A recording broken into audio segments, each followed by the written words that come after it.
Welcome, everyone. I am Dr. Georgiana Stanciu, the museum curator. Thank you for joining us today. As usual, we will go over Zoom etiquette first. The event is recorded. Please keep your sound and camera turned off, other than the guest speakers. There will be an opportunity to ask questions at the end, and please put your questions in the message box, in the chat box, and I will pass them on to our guests.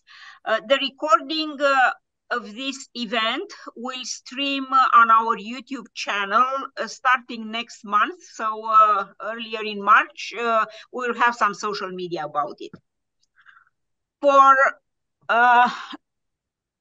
To begin, I'm going to share my screen.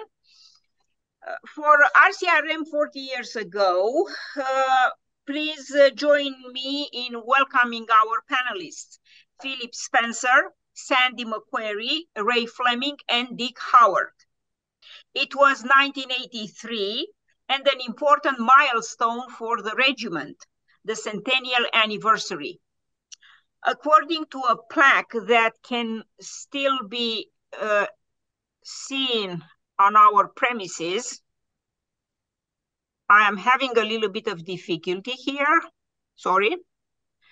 According to a plaque that can still be seen within our premises, an extensive renovation was the major project to commemorate the centenary of the Royal Canadian Regiment. Our museum was first opened to the public in 1959, but in 1983, its footprint was increased to occupy the first and second floors of the West Wing at Wellesley Barracks. Infrastructure was brought up to date to meet museum industry standards for environmental control, and new exhibits featuring the RCR Centennial history were developed. The project was fully completed in 1985, but at the end of June 1983, a ribbon cutting ceremony was held. The regimental magazine Pro Patria informed the reader in April 1983, and now I am quoting, "For the past several months, home station personnel have been watching with interest the reconstruction performed by the various trades and helpers on the West Wing of Wellesley Hall. These sidewalk superintendents, not certain of the nature or final form of the work, have been anxiously inquisitive and with an eye on the calendar and another on the job, like ourselves, await the completion of the first phase and the grand reopening date of 30 June. Our four panelists were part of this project, really not sidewalk superintendents, but individuals with precise roles in bringing about the inaugural ceremony previously mentioned, the expansion of the museum, and of course, the presence of the late Prince Philip in the audience. Colonel, now retired Sandy McQuarrie, was the commanding officer of the 1st Battalion and surely familiar with the logistics of this project, including costs, fundraising, and all the capital work that was required. Sandy, can you please elaborate on these aspects? Can you hear me? Yes. Okay, great, thanks. As you said, I was the commanding officer of 1 RCR from 81 to 83. And at that time, the 1st Battalion was tasked as the AMFL Battalion. And in February 82, we went on an exercise in Norway as part of the AMFL. But surprisingly, we were also tasked in the following year to go on another exercise in Norway, this time under command of Brigade North, which was the Norwegian Battalion, or Norwegian Brigade in that area of Bardufoss. So the battalion went to Norway twice in 2 years, and you can imagine preparation for those exercises was extensive, and it took us away from the home station for quite a long time. I personally went to Norway during that time about 18 times on recce's and staff visits and that sort of stuff. So my Norwegian Army friends said that after I'd done that, I qualified for Norwegian citizenship if I wanted to do so. At the time, the museum was actually being run by the regimental major and the regimental adjutant. The regimental major was Al Conyers, and the regimental adjutant was John Bray. John Bray had most of the efforts tasked to him, and you can see him in the bottom right-hand corner of the picture, numbered 1983, talking to Prince Philip at that time. At the time, we didn't have a professional curator like we have now, and so the running of the museum was fundamentally left up to serving soldiers and officers, John and Al Conyers. There were no, as I said, there was no curator for the museum, and so most of the operations were dependent upon volunteers. And as Dickie Howard will tell you a little later on, some of them were volunteered told to do stuff, and that worked fairly well. We didn't seem to have any big problems for that. In terms of the fundraising, the RCR Association, in the name of Fred Vine and Wally Stott, were heavily involved in organizing the fundraising, but two other people that were really involved was the colonel of the regiment, Tom Lawson, and the regimental lawyer, Sam Lerner. And those four people individually worked hard to raise the necessary funds from public sources and from private sources. In terms of the time that the fundraising took place, there was a significant sum required, and I can't remember exactly what the sum was, but it was certainly in the hundreds of thousands of dollars, and there didn't seem to be much hope that we would actually be able to raise that. But with Tom Lawson and Sam Lerner and a few other interested individuals, the money was raised in time for many of the repairs and new additions to be done to the museum. You'll recall, as Georgiana said, it expanded from actually a very small space on the ground floor to the ground floor and the second floor, and some extension to the east into parts of the building that had been occupied by other people. It got to the point where the museum was occupying all of the east wing of the A block. So West I think that, wing. Sorry, West Wing. Sorry, Georgiana. I have to reorient myself. I apologize for that. So that's pretty well all I have to say at this time, but I'm happy to answer any questions. Thank you, Sandy. So once the infrastructure was updated, display cases and exhibits were needed, of course. Dick Howard was part of the pioneer platoon who built and installed some of it. One of particular interest, the time capsule. And I should add, 2 years ago, I asked him to tear them down for changes, but that's not the topic we are discussing today. Hi, my name is Dick Howard. I was employed at the time by Mr. McQuarrie as a sergeant of the trade pioneers who build displays involved in the museum. Now, I work with Sears and Russell from Toronto, who was the architects that built Ontario Place. So they have never ever worked with wood before. So it was kind of different for them all of a sudden to be putting in displays that were made of oak. So what we started with was just everything taken off the floors, and we started from scratch. The first thing that we made was the World War I trench that was built outside on the parade square. Then we took the actual windows out on the west side of the archway, and I reassembled it back up into the middle of the floor of the museum. And from there, we started to expand out. Now, Sears and Russell at the time had given me measurements, and so we laid everything out on the floor with chalk lines. So when you would come back into the museum, all you could see was a World War I trench and all kinds of markings on the floor where they had laid out. So in tune, Sears and Russell then did made out the display cases in which our section, which is about 200 yards from here, we built them, brought them over, right, and assembled them. And that's how we did every part that was in the museum. Every display case we built in our shop, brought it over, and put it in.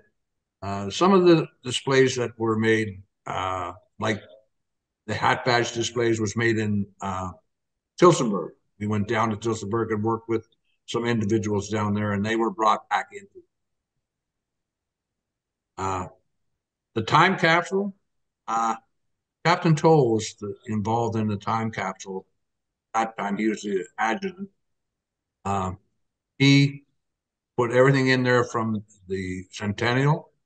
We put it up in the theater, up top. Nobody seemed to know where it was until Georgiana, the curator, had me take it back down because she was going to put another display in there. So me and Don Riley unhooked everything, brought the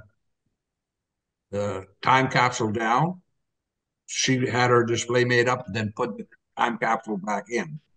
So I was the only one at this time because all of my guys that worked with me in the museum have passed away. So I was probably the only one who knew what the time capsule was. Now, hoping with this film and Georgiana, now we know where in 2083 it will be reopened. Exactly. So, for the record, the time capsule is behind the TV where we stream archival footage from the departure to South Africa and training in the early 1900s by the regiment. I think it's A Company in Fredericton. It is still there, very well hidden behind that TV. Yes. Yeah, so if you have any questions for me later on, I will create it, give them to me, and I will answer them for you. Thank you. Thank Dickie, you, Dick. Sorry, Georgiana. Dickie, you mentioned that it's going to be reopened in 2083. I think you meant 2383. Yeah, 2383. Yes. Yes. Thanks, Mick. Ray Fleming, who is now a retired captain, was with the team setting up exhibits, and of course, work went to the last minute before the opening ceremony. Ray. Yes. Well, I was involved in a roundabout way. I'd been working with the museum since way back I joined the regiment in 76, moved to London in 77, and then I was employed in the regimental adjutant's office and worked in the museum. And then in 1981, I was released from the regular force and joined the cadet instructor cadre and ended up working with Colonel Darling, who allowed me to spend a lot of time in the late 80, 82, 83 period, setting up the museum and going through the stuff and whatnot. And we had some interesting challenges when we were doing it. One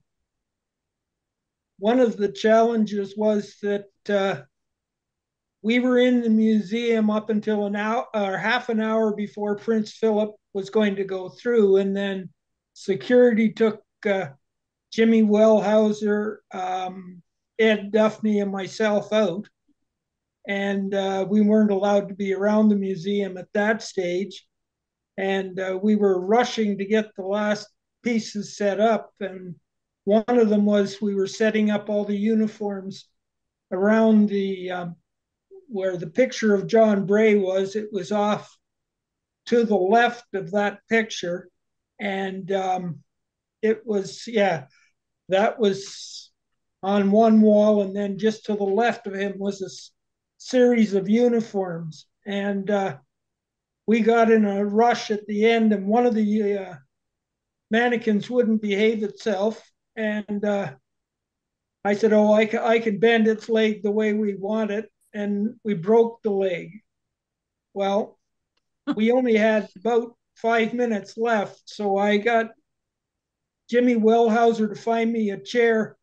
We sat the mannequin in the chair and put his leg up across as though he was sitting there in a relaxed pose. And from what I was told afterwards by John Bray was that Prince Philip thought that was a unique way to display a uniform.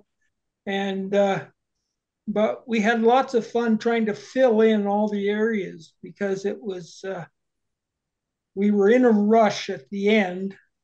Dickie got all the cabinets in, but we couldn't put anything in it until he was finished because we had to sit there and we couldn't let the dust and everything else get in with the artifacts. So they were over in another area, and then we had to sit there. And at the last, I'm going to say probably the last 2 weeks, we were sitting there, and Colonel Darling allowed me to come over and work on the stuff in the museum for that time period, and also to tape the rehearsals for the trooping of the color.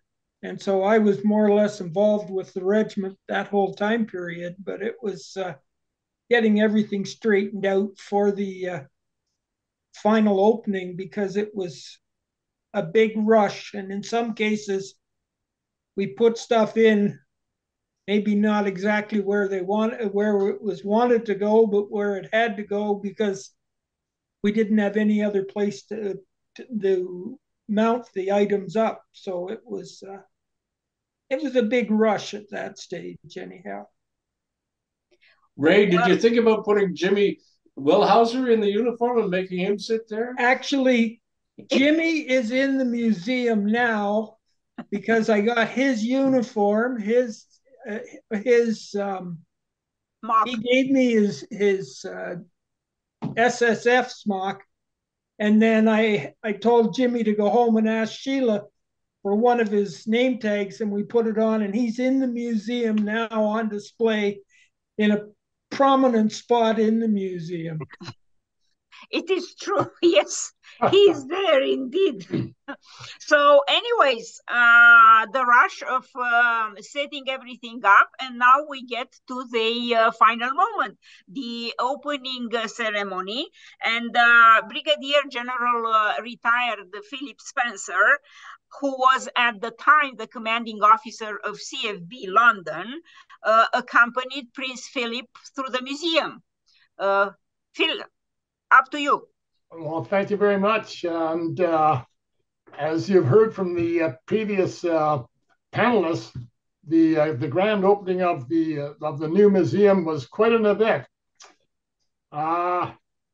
Both as Sandy mentioned, and it's very important to reinforce, I think, that the preparations for the Centennial and the whole weekend was the result of actually years of work and very hard work by a great team of volunteers and serving members of the regiment, as well, of course, as well as outside contractors related to the expansion of the museum. Well, finally, the big day had come, and the regiment was celebrating 100 years of their history. And guess what? Prince Philip was going to spend the better part of 4 days with us to celebrate. So the event that was held on the 30th of June, it launched a full weekend of activities to mark the centenary. And what better time than a royal visit to announce the expansion of the RCR Museum. So ahead of the jam-packed weekend, the ribbon cutting ceremony was basically an intimate regimental affair, complete with a few invited dignitaries to meet His Royal Highness here in London. Among those special guests involved were longtime philanthropists Richard and Beryl Ivy, Canada Trust Chairman J. Allen Taylor, and of course our own Colonel of the regiment, Colonel Tom Lawson, and his wife Migsy, who, by the way, hosted Prince Philip at their home in London during his stay. Well, the reopening ceremony took place at the, as you can see, the north entrance to the museum, a newly created entrance near the corner of Oxford and Elizabeth Street. After meeting Prince Philip over at the VIP suite at the officers' quarters and walking with him over to the museum, there were a few introductions to the invited guests, and that included some regimental personalities, of course, also including Major Dale Robinson, who, as Sandy mentioned, along with Al Conyers, the two of them worked very, very closely on the regimental side with Dale and on Al's side on the base side. So following a few remarks, Prince Philip was asked by John Bray to cut the ribbon. And there were a lot of cheers, as I recall. I was, after the ribbon cutting, we entered the north entrance and went up the stairs to the newly created reception area, and guided by our curator, as mentioned, Captain John Bray. Now, throughout the tour, which I recall lasted about an hour, Prince Philip was fully engaged. Well, you can see there in the one picture how he's very, very interested in our regimental color. And he asked a lot of detailed questions about various things, including the weapons, equipment, and the placing of displays mentioned by Ray. A special moment took place when we entered the quiet room. The Prince made quite a point of pausing and reflecting upon the roll of honor, and which highlighted the names of all the members of the regiment killed in action. It was evident to me that His Royal Highness was absolutely genuinely interested in our regimental history, and that was very gratifying to all of us. So that's really about it. But I fast forward now 40 years, it's hard to believe. The museum now occupies most of, if not all, of the west wing of Wolseley Hall. We are delighted that it continues to grow under the professional guidance of Dr. Georgiana Stancher and her very talented staff, and is recognized, I believe, as one of the finest military museums in the country. And for this, we can all be very proud.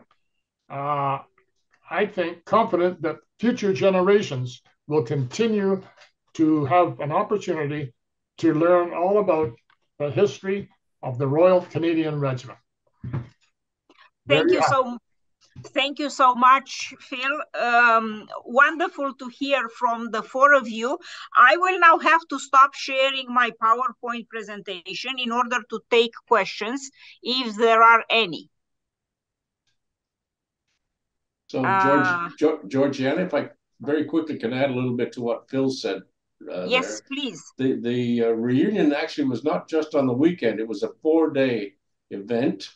And one of the activities that took place in preparation for that was the preparation or the production of 100 Centennial swords, numbered from 1 to 100, done by Wilkinson Sword Company in the UK.